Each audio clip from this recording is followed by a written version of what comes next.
ejaculated while I jiggled in vain. Then he walked around and held out his hand. I gave him the key. He stuck it in, and the knob on the inside of the car door popped up immediately. "Handyman, see?" he said. "Wants a bit of oil, I allows. But like I said, no need to lock her. Anyway, with that color, who'd steal it?" I had purchased the car over the phone, partly for its price, partly for its color. Green had been Dad's favorite color, and when the salesman said mountain green, I'd imagined a dark, verdant shade. Instead, with its scattered rust garnishes, the car looked like a bowl of mint chocolate chip ice cream. Still, it would fit right in. I eyeballed the houses as we drove along. Garish orange, lime green, blinding yellow. Maybe there had been a sale on paint? As we passed the church, Fons blessed himself, fingers moving from forehead to chest, then onto each shoulder. I kept both hands firmly on the steering wheel. "Where's the main part of Little Cove?" I asked. "You're looking at it." There was nothing but a gas station and a takeout called MJ's, where a clump of teenagers was gathered outside, smoking. A tall, dark-haired boy pointed at my car, and they all turned to stare. A girl in a lumber jacket raised her hand. I waved back before I realized she was giving me the finger. Embarrassed, I peeked sideways at Fons. If he'd noticed, he didn't let on. Although Fons was passenger to my driver, I found myself thinking of Matthew Cuthbert driving Anne Shirley through Avonlea, en route to Green Gables. Not that I'd be assigning romantic names to these landmarks. Anne's Snow Queen cherry tree and Lake of Shining Waters were nowhere to be seen. It was more like Stunted Fir Tree and Sea of Gray Mist. And I wasn't a complete orphan. It merely felt that way. At the top of a hill, Fons pointed to a narrow dirt driveway on the left. "In there, la." I parked in front of a small violet house, encircled by a crooked wooden fence.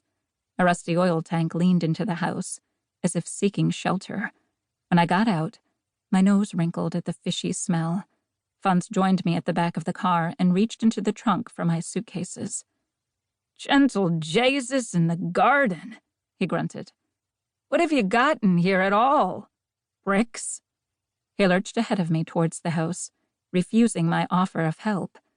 The contents of my suitcases had to last me the entire year. Now I was second-guessing my choices. My swimsuit and goggles. I wouldn't be doing lengths in the ocean. I looked at the mud clinging to my sneakers and regretted the suede dress boots nestled in tissue paper. But I knew some of my decisions had been right. A raincoat, my portable cassette player, stacks of homemade tapes, my hair straightener, and a slew of books. When Fons reached the door, he pushed it open, calling, "Lucille, I got the new teacher here. I expect she's wore out from the journey." As he heaved my bags inside, a stout woman in a floral apron and slippers appeared. Lucille Hanrahan, my boarding house lady. "Fons, my son, bring them bags upstairs for me now," she said. I said I would take them, but Lucille shooed me into the hall, practically flapping her tea towel at me. "No, girl," she said. "You must be droppin', all the way down from Canada. Let's get some grub in you before you goes over to the school to see Mr. Donovan." Patrick Donovan, the school principal, had interviewed me over the phone. I was eager to meet him. "Oh, did he call?" I asked. "No." Lucille smoothed her apron over her belly, then called up the stairs to ask Fons if he wanted a cup of tea. There was a slow beat of heavy boots coming down. "I'll not stop this time," said Fons. "But, Lucille, that fence needs seeing to." Lucille batted her hand at him. "Go away with you," she said. "It's been falling down these 20 years or more."